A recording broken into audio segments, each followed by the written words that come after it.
We've got 4 SEC teams in playoff action this weekend. Who will advance out of the first round? Time to get the squad together. You're talking ball with the SEC squad. From Alabama to Tennessee, from Georgia to Oklahoma, from Auburn to Texas, it's the local experts of the Locked On Podcast Network bringing you scoops, breakdowns, and the most comprehensive preview of the upcoming SEC weekend. It's the SEC squad, and we have a seat for you. Hurt feelings and thin skins are prohibited. Squad up, you're part of the SEC squad. What's up, everybody? Welcome into the SEC squad. Sit back, grab your favorite beverage as you join us as we get you ready for a playoff week. Talking all things SEC. Sorry, those other poor conferences, you don't have as many teams as we have in the playoff. We are part of the Locked On Podcast Network, now the #1 sports podcast network. Let's welcome in our panel this week. We've got Jay Smith from Locked On Sooners. We've got Stephen Willis, Locked On Ole Miss. We got Luke Robinson from Locked On Bama. And we figured one guy wasn't enough talking Sooners. We brought in John Williams, also from Locked On Sooners. Gentlemen, welcome in. It is playoff week. We are just, it is almost upon us. Friday night, we'll be here. We will have Alabama at Oklahoma. Jay, Luke, John, I'll just open it up. What's the vibe right now? How are you feeling? Sounds like Alabama's getting a little bit healthy here. The home team goes first. Well, I appreciate that, Luke, because not everybody actually follows it. I am the exact same way. I always allow the home team to play, to talk first. But both teams seem to be getting a lot healthier. The good thing about the playoffs is they do the availability reports this year. It's the first time that they're doing it. They basically adopted what the SEC, the Big 12, Big 10, all of them are doing right now. So the Tuesday night report dropped, and it does look like Bama's getting a lot healthier. Same thing with Oklahoma. Now, the one player that Oklahoma was hoping would go out there and play a little bit is the closer, our Mason Thomas. He was not listed at all. And I actually got to see a little bit of practice footage because similar to Alabama at Oklahoma, the beat writers and the beat got a chance to actually watch practice. And they put out a little footage of our Mason going around in the drills and looking like his old self. So pretty excited that we're going to get our best pass rusher back for a game that's super critical. But yeah, both teams look like they're getting healthy, and the vibes are very high in Norman right now. Yeah. Well, I say, Alabama's, it's hard to say right now. I think everybody's waiting to make sure we're healthy. I mean, I can tell you right now, and some of our listeners at Locked On Bama said, you need to quit saying this because he's not on the availability report. But Ty Simpson's beat up. I just know this. And he's not 100%. And you could make the argument, who is 100% at this time of the year? But you need your quarterback to be as close to 100% as possible, and he's not. That's okay. I think he can still work through that. We need Josh Cuevas back. He was the leading receiver in the last time that these two teams met. It looks like Jam Miller's going to be back. Cam Dewberry will be back. A lot of positives in terms of injuries. Kelby Collins even coming back, who didn't play against Georgia. Dijon Lee went out against Georgia. So did Justin Jefferson and one other defensive back whose name escapes me right now. But, man, it was just like Alabama kept – Xavier Brown. Dudes kept going out of the Georgia game. We already went into it banged up, and then Georgia banged us up even more. So we've needed this off week really, really badly. And, I mean, that's really all it is because you got 2 weeks, right? At least Alabama did. Oklahoma got 3 weeks. Another drawback to playing in the SEC championship, by the way. But, something really cool I didn't know. You two guys over at Oklahoma may have known this. Jimmy and I were on Locked On Bama talking about how our Mason Thomas will be back. And I said, I wonder what the R stands for. It's got to be Richard. And then Jimmy said, it'd be so cool if it were just R. And I said, well, it'd be kind of even cooler if it was like ARR, like a pirate or something. Turns out it is just R. That's a family tradition. That is nuts. I was like, that's awesome. So freaking cool. You know how cool you have to have one letter? It's just below having a symbol as your name. Right. Or just getting called by your first name. Like, I love I think it was the Body Armor commercial, one of those two. But Serena was on there and they said, you've made it when you're just just a name, just one name and that's it. And that's, with that R, that is actually pretty dope for people to understand the lore about our Mason Thomas and his family. They always have somebody with a one-letter name. And real quick, the injury report that we're referring to, Josh Cuevas was listed as questionable, so at least that's a little bit better from where he was. But Jam Miller was not on it at all, so that's good that he was back at practice on Tuesday for Alabama. And to your point, R. Mason Thomas was not on it, and that's huge. We already knew Gentry Williams was going to be out, the defensive back. That was announced last week. But again, two of the biggest players that could kind of help swing this thing one way or another. If Jam Miller's running for Alabama and they have a consistent run game, that helps them. And obviously, R. Mason Thomas is a home wrecker back there, John. Yeah, I mean, he only played one half of one quarter in the month of November in which Oklahoma went 4-0. And that was the first half of the first quarter against Tennessee. He picked up a fumble, rumbled 70-plus yards for a touchdown, pulled his quad, saved Oklahoma's season. And Oklahoma still went 4-0 without him. Now you get arguably your best player back, a guy who's been an All-American on so many different lists in the postseason awards.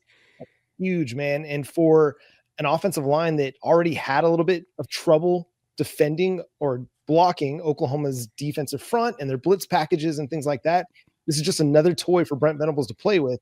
They've been getting by with guys like Taylor Wines stepping up and PJ Adebawore stepping up and Marvin Jones Jr. and Danny Okoye. But when you get a guy like R. Mason Thomas, who's going to be a top 50 pick in the NFL draft in April, that's a game changer. But getting Jam Miller back is a game changer for Alabama because they were struggling to block Oklahoma when they were throwing blitzes at Ty Simpson because the running backs were just struggling in pass protection. Jam Miller's a veteran. He's going to be a little bit better. It's going to provide Ty Simpson just a little bit more time. But if Ty Simpson's not 100%, that's tough. But football players go play football. And whether he's 100% or not, you're not going to keep him out of this game because he's a leader of your offense and he's going to give you a better chance to win than maybe anybody else you have on the roster at this point, even if he's just 80%. But you got to have that guy out there. How healthy is he going to be? What's his ability down the field going to look like?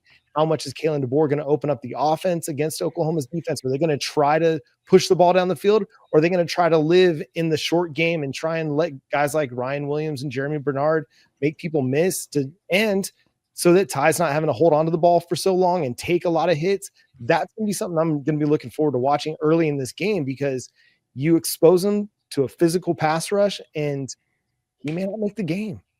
Yeah, I kind of take his health similar to kind of like Mateer's, right? The thumb situation we've known about. Brent Venables mentioned he had a knee deal before the Tennessee game, and it was never really talked about, but you never saw him on an injury report. It was one of those, they're going to play because they're the quarterback. They're going to make it happen. No need to put him on an injury report because there's never a moment in doubt of him actually playing. But I'm curious, as you have mentioned, Luke, really, how healthy is he? And if a situation happens where he's sacked and he comes out, how confident is Bama with like Keelan Russell going in or something like that?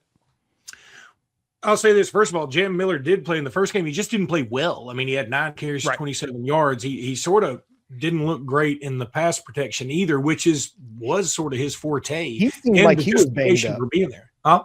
I said he seemed like he was banged up in that game. Yeah, he was a little. I mean, look, he's sort of been banged up for a while, and hopefully he did get some rest. LT Overton will probably be out again, I assume, and which is another problem. But going back to Ty Simpson, so would they be scared to put somebody else in instead of him? I don't think so. Look, last year against Oklahoma, you didn't. My feeling, and this is just a theory. Or a feeling of a theory that they didn't want to take Jalen Milroe out because they felt like that could be a disruption to the locker room. And, they still at the time still did have a shot to make the playoffs. So why not just see what you can do and try and work through this? This year, I think it's sort of, hey, look, we know Ty's a little banged up. The world may not know he's a little banged up, but we have 2 guys that are pretty capable. Austin Mack, when he's come in again against either terrible or very late competition again in a good game, he's looked really good. So is Keelan Russell. They hadn't gotten a lot of opportunities, and playing at Norman at night in the first playoff game of the season is a different animal, of course. But I think if things got a little desperate and it was obvious himself, I think that they would not hesitate to make a change this particular year. Yeah, last year I understood it, circumstances different, but if it got bad enough, I don't think they'd hesitate. This is the easiest game in the world to me to look at. If Alabama can be in 3rd and 5 or less, they're going to be successful. You don't want to be in 3rd and 9, 3rd and 10, especially with a potentially banged up quarterback going on against that Oklahoma pass rush. But if you can get those manageable 3rd downs, you have a chance to be very successful. And that, to me, tells me Alabama needs to run for 75 to 125 yards in this game. That's the assignment for Alabama moving forward. That'll help Ty Simpson. That'll help the offense.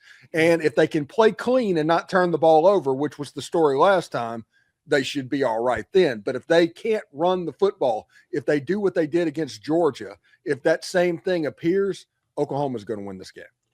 I think this. Look, the last 2 times these 2 teams have played, Alabama's had 6 turnovers, Oklahoma's had 1. The other aspect, this game this year, look, Oklahoma's defense was great. I know R. Mason Thomas wasn't there. The defense did look great, and they did their job. I mean, they got a pick 6. They got 2 other turnovers, or at least one of them came on special teams. You said R. Mason Thomas is the best player. Jimmy and I both believe your kicker may be the best player because that guy is just automatic. 100%. That's he's unbelievable. And meanwhile, Alabama, you don't know what you're going to get. It's sort of reach in. It's a grab bag. You don't know. I mean, are you going to get a guy who can make a 52-yarder? You're going to get a guy who will miss a 27-yarder. You're not sure week to week. So I think that's going to be a thing. Look, if Alabama will either play well enough on special teams that you don't notice them or not turn the ball over 3 times to Oklahoma's none, if they'll do one of those 2 things, I think they have a good shot at winning. Because I do think Alabama's offense is certainly more proficient. And I think Alabama's defense, while not as good as Oklahoma's, I have no problem saying Oklahoma's got the best defense in the conference. I think Alabama's in the conversation for number 2. Maybe if you want to say they're number 3, fine. But the defense has played really well. Georgia notwithstanding to a degree, but even Georgia offensively, you look at the stats, it wasn't like this huge gap between what Alabama did and Georgia did.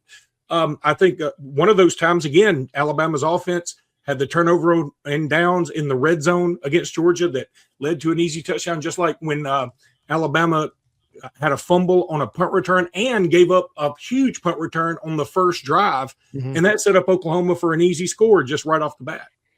Real quick, guys, we'll go around the horn and make picks in this one, but I want to pass this on. I saw Blake Byler tweeted this out. Wild stat. Only one time in school history has Alabama lost to the same team twice in the same season. It seems crazy. I can't imagine that this is true, but it came in 1893. Alabama lost 2 games to the Birmingham Athletic Club in the program's second year of varsity football. God, I hate the Birmingham Athletic Club, man. You talk. I just hate them. That is stuck in my craw since 1893.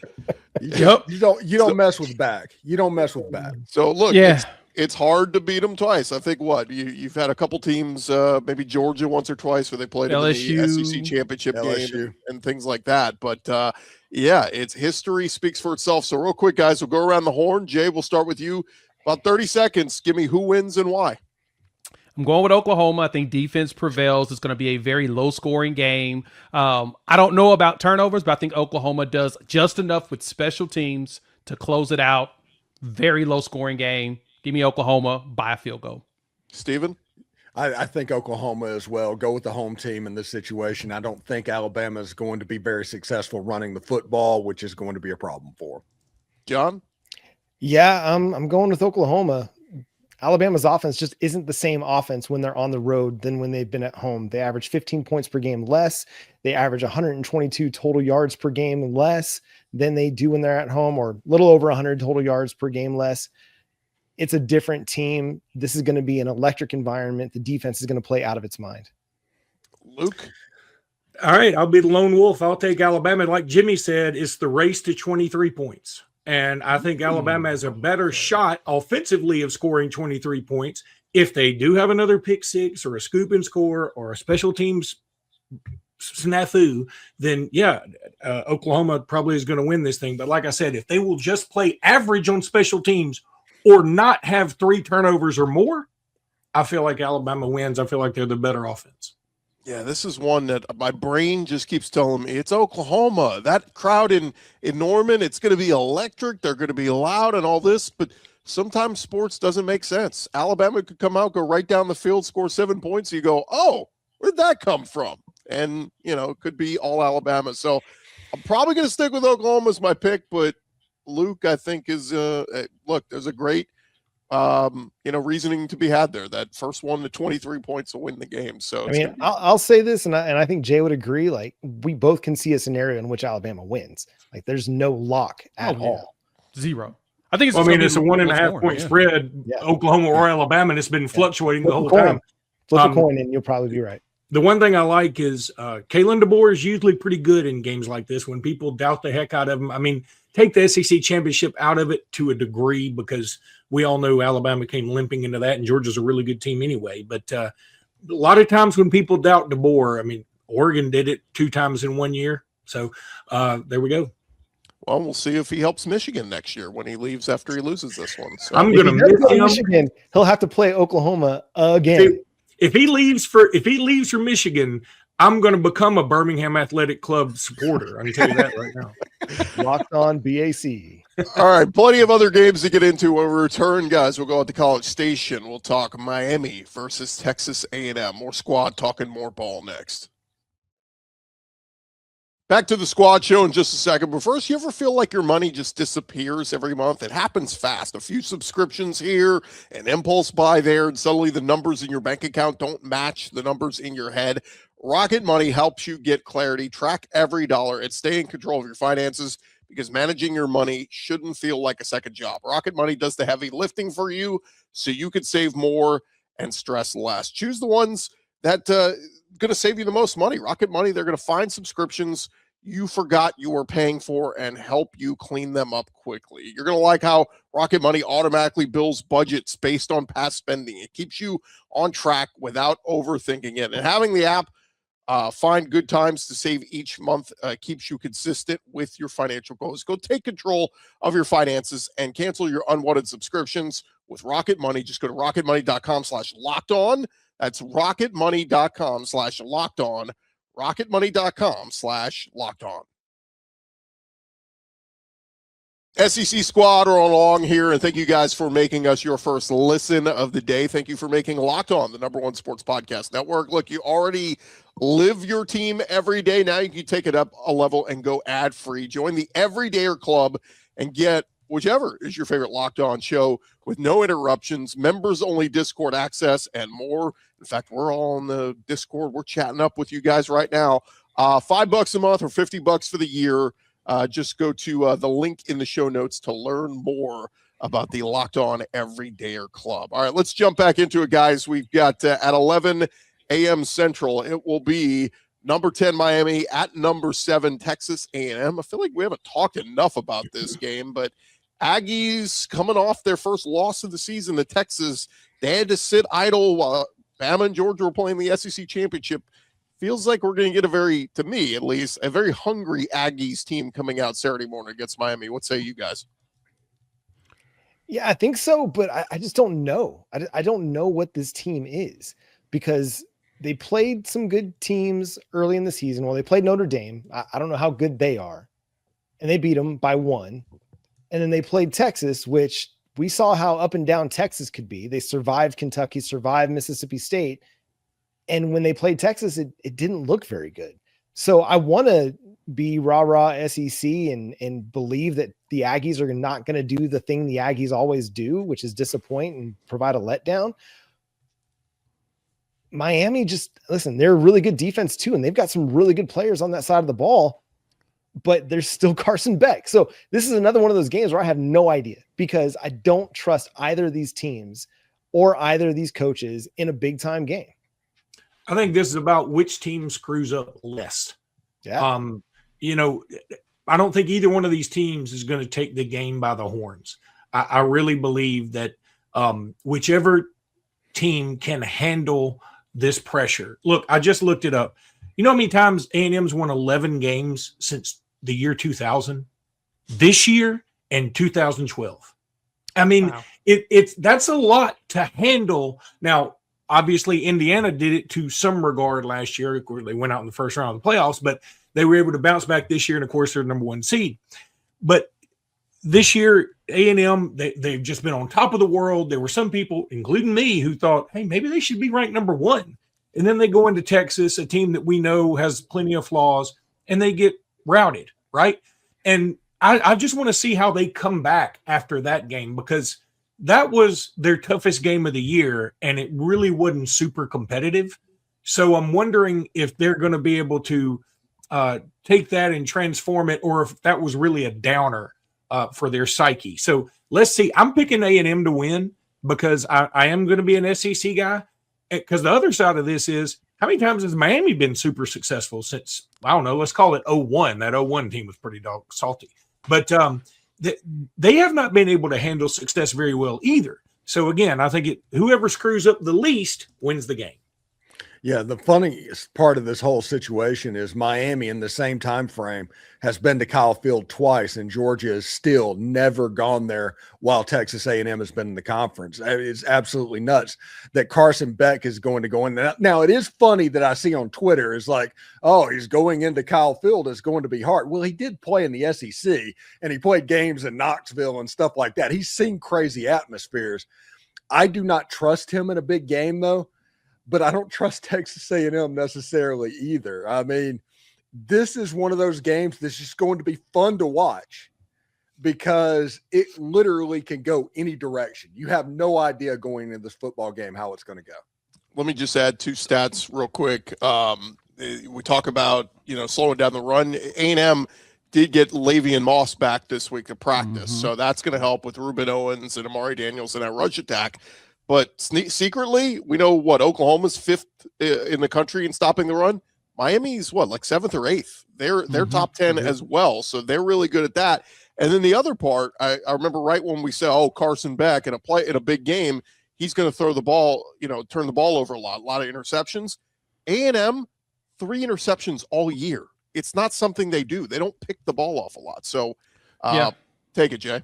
Yeah, I was going to say, to that point, Miami's really good at stopping the run. Getting Moss back for A&M is a big deal, but Miami's defense, the defensive line is good. And Ruben Bain is a monster. Like, he's what, top 5 in the NFL draft projected right now, just because of how talented he is. So he's going to cause some problems for Marcel Reed. Now, I'm going to have to be an SEC guy as well, because in 1985 to 1987, Oklahoma went 33-3.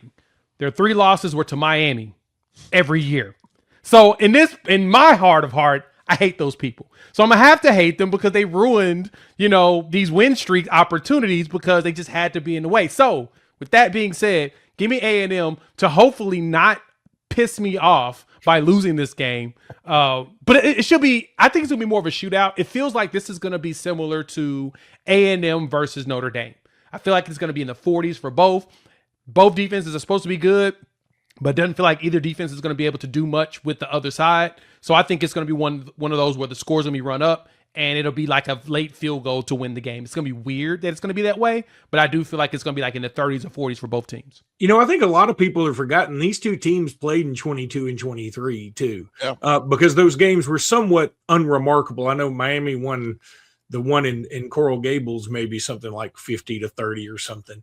But the one in College Station, I don't even think Miami broke 10 points. So those games, they have at least a little familiarity with each other. Although with the transfer portal, nobody's probably seen anybody on either sideline, including their own locker room. Well, Amari Daniels, I think, played in the one 2 years ago. But, I was looking at quarterbacks, and it was Connor Wegman and Tyler Van Dyke. And, Devon A-Chain's playing. So, it was, it's a lot of guys that are no longer on the roster. Ruben Bain would have been on there, though. Yeah, Jimbo Fisher was coaching at that point against Mario Cristobal in that year, which is crazy. Mario was actually there. So, listen, A&M is going to have a good roster. They have a star-studded roster. I just don't know about them. But then again, you look at Miami and what are their losses? SMU and Louisville. Yeah. So it's not like it's Mario Cristobal. Yeah, that's what it is. Yeah, and that's the thing. And I think that's probably why I'd end up leaning Aggie in this one. Although I wouldn't ever bet anything on it because I just don't feel that comfortable. You know what the difference is going to be, John? The 12th man. There we go. Oh man, roasted. I'll say this. I think Texas A&M is going to win. But if Miami does win, I think they have a better shot of the two of winning it all. Meaning, if A&M does win, I still don't think they can win the national championship. If Miami wins, I think they might be able to win the national championship. Now, I'm not going to pick them to, but I think they got the horses to do it. I think they do too. They have the roster for it. They just gotta click on all cylinders. That's always been their problem, is they don't always click on all cylinders in games when they need to click on all cylinders. So we have to see if that actually happens this time. If Mario Cristobal calls a timeout like he's supposed to, then we may be in good shape. How did we start this season? Point in time during we talked the playoffs. about for Texas A&M, it was going to come down to Marcel Reed, and yet here we are again. This game is going to come down to Marcel Reed. How well he plays in this game determines Aggie's future. It could also come down to Mario Cristobal handling 4-minute offense. I mean, that legitimately could be something this comes down to. We will see. So clean sweep. We're all picking A&M in this one. I guess. Sure. Yeah, I guess. Go with the home team. Yes, Yeah. I have to, huh? Well, Not fired up about it. Yeah. Neither. it's a little conference pride because you know what we don't want to hear is the Danny Cannells on Monday God. coming back Oh, and going, God. oh, Yes, the overrated yes. SEC, they got 5 teams in, they didn't deserve it. So please go represent A&M. Please. Yeah. win. Well, he's gonna say that because of the Oklahoma-Alabama game, as if that like makes any sense to even say it about that game. But Right. whatever. It's Danny Cannell. Even if it's a close win for A&M, he's going to be like, oh, A&M was overrated. Should have been in the top 10. When we return, Steven's been quiet. We're going to get to his game. It is Ole Miss Yes. taking Let's go. on the Tulane Green Wave. Squad talking more ball next. Hey guys, the holiday always shows up faster than we expected. If you're still putting together gifts, last minute decor, or getting your home ready for guests, Wayfair has you covered. Whether you need a quick room refresh, new bedding, or those final season touches, Wayfair makes it easy to get what you need fast. Wayfair truly is your one-stop shop for everything home, with decor, furniture, kitchen essentials, and gifts for every style and every budget, all delivered quickly and easily. Their selection is huge: bedding, decor, kitchen gear, kids' room updates. You will find everything in one place. It is so easy to shop by style. It helps you pick pieces that actually fit your home instead of guessing. Wayfair items you order will instantly refresh your space without a big project. Get last-minute hosting essentials, gifts for all your loved ones, and decor to celebrate the holidays for way less. Wayfair.com. Head there now to shop all things home. That's WAYFAIR.com. Wayfair, every style, every home. All right, guys, the fourth SEC team in action this weekend. It is the Ole Miss Rebels without Lane Kiffin. The Pete Golding era getting underway in the college football playoff. Saturday, 2:30 Central. Number 11 Tulane at number 6 Ole Miss. Stephen, I know the Rebs are heavy favorites, but what's the vibe been in life post Lane Kiffin? Immaculate right now. It's amazing. They painted the field to where you got to see the college football playoff first round painting that they do on that, and they showed Vaught Hemingway Stadium. Have to admit, when I saw that, I got emotional. See, for just a second thinking about that. It's like it's finally here. This is the biggest football game in the history of the state of Mississippi. And everybody's going to say, what? Mississippi doesn't have bowl games. They don't have professional sports. The biggest game before this was likely an Egg Bowl at some point. So this is a really big deal, and the energy level has been off of the charts over the course of this week. Now, the question is going to be, Ole Miss has played like one game in 5 weeks because of this layoff. So there could be a little bit of rust that has to get knocked off. But they have a better team on the offensive line and the defensive line than Tulane. And Tulane currently is in south of 100 in passing yards allowed. That's probably not a good formula to be consistent in this football game. So I kind of think that 17.5 line is pretty close to where it's going to be. They both essentially have interim coaches too, because John Summerall isn't going to be there anymore. And he's already tweeting out weird things, looking like Two-Face from Batman, half Florida, half Tulane.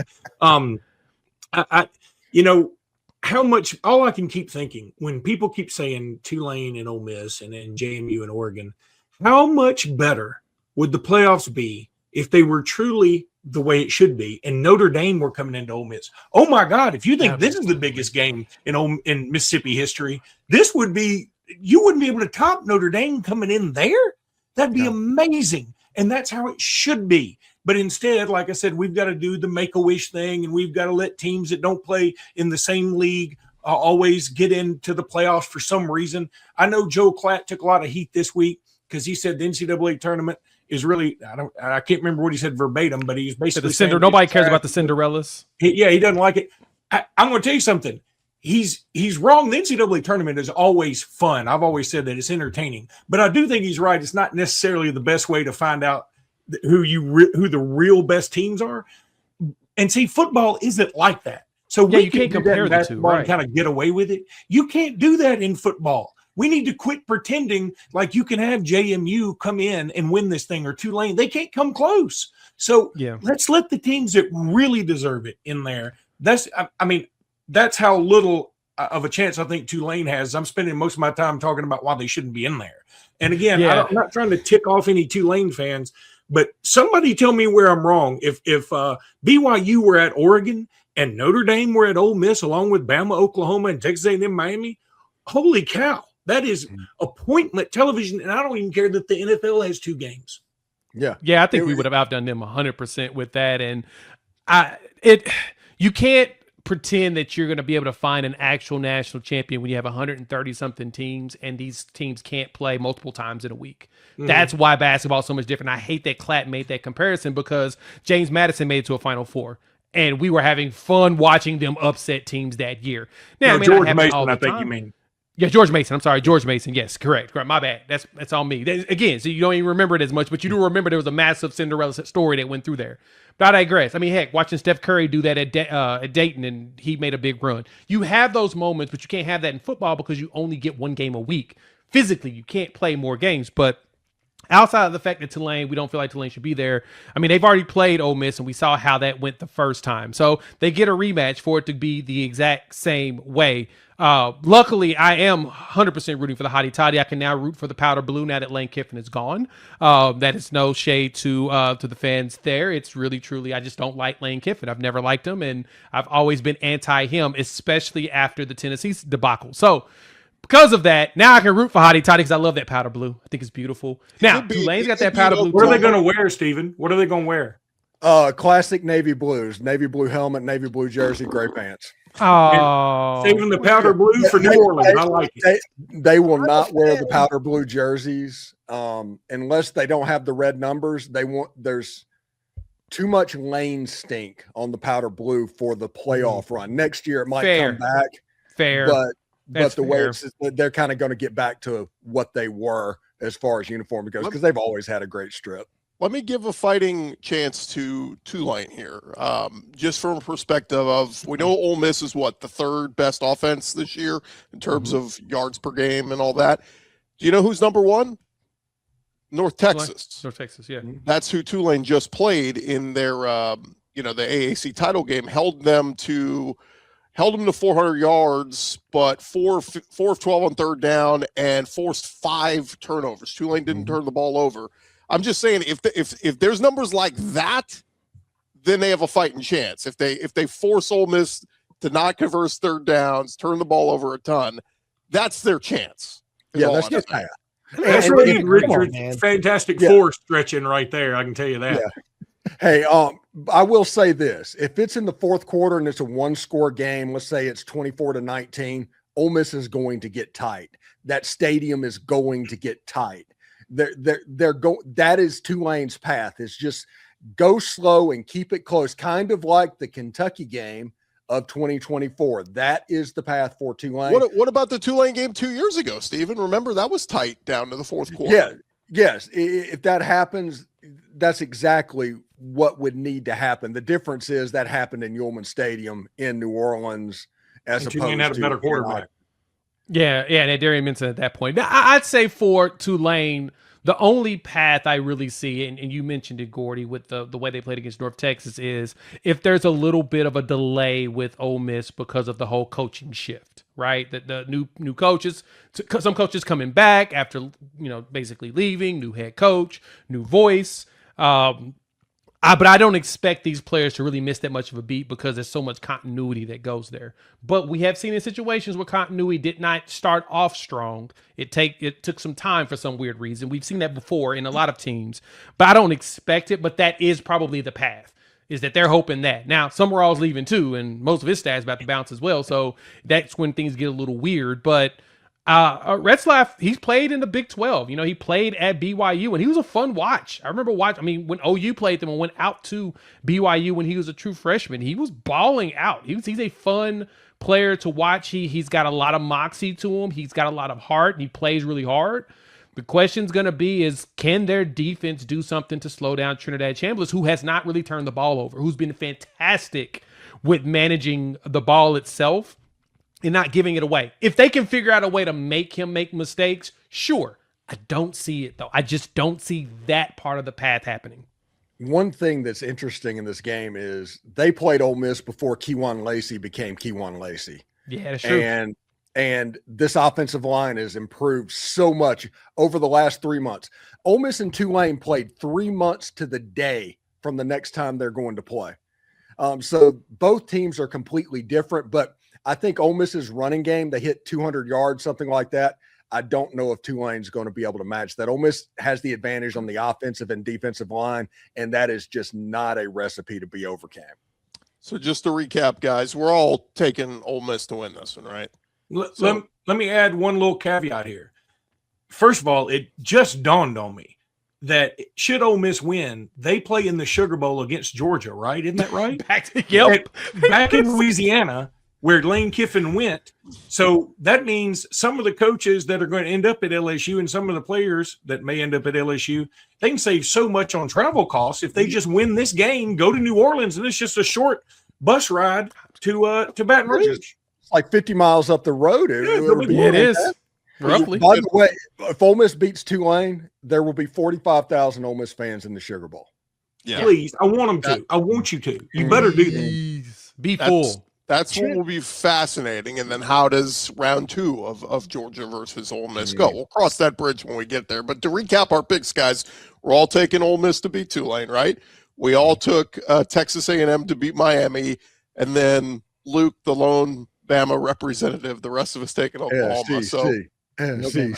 Those are our picks for this weekend. We'll see how it unfolds. And Stephen, one more crazy wrinkle into the LSU Ole Miss thing. The swapping of running backs coaches. It sounds like Kevin Smith is going to leave Ole Miss to go be the running backs coach at LSU. Well, Frank Wilson, the running backs coach at LSU, is going to leave for Ole Miss, but he's the interim coach at LSU right now. He's coaching LSU in the Texas Bowl against Houston, and the minute that game ends, he's off to Oxford. So it's just a very strange dynamic. It's crazy. Those two programs are becoming so incestuous right now. It's ridiculous because Austin Thomas has started in Oxford. He was the general manager at LSU.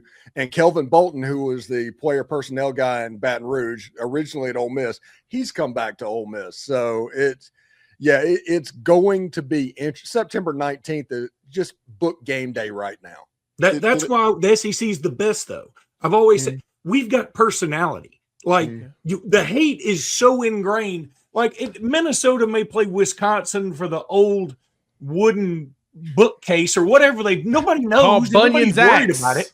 I mean, all bookcases just about are wooden, I guess. I don't know, but that's how nobody cares. Like when you talk about what Ole Miss and LSU are doing right now, you talk about the Iron Bowl. I mean, there's nobody at Alabama likes Auburn and vice versa. I mean, Texas A&M, Oklahoma, Texas. I mean, we got them everywhere. It is a beautiful thing. And it's funny how the hatred brings us together. It sort of separates us sometimes, of course, when we're playing each other, but it does bring the league together. And I think that's what people like Danny Cannell will never, ever understand, because nobody, no matter how hard you try, can care about Virginia versus Wake Forest. Well, the Big 12 may have the WWE deal, but the SEC is really professional wrestling. Oh, yeah. And wait till you ever had a stepdaddy try to buy your love? Wait till that portal opens and Lane's got all that money. Stepdaddy going to be trying to buy love from all those Ole Miss players. Oh, it's going to be fascinating. He luckily for Ole Miss, and this is the real thing, is he's going to try just like he tried before. but Ole Miss is going to have a month with their staff for 2026 already in the building. So Pete Golding's done an amazing job of putting everything together to where Ole Miss has a real fighting chance when the portal opens up. It's going to be choose your sides. Either you're with the Jedis. I don't know what's the Star Wars comparison. Well, I think Keywan Lacey is going to end up in Baton Rouge. Yeah. I think that's going to happen. Yeah. The dark side. You're either Whatever. with the Jedi over at Ole Miss and in Oxford in Coruscant, or you're heading to join the Sith.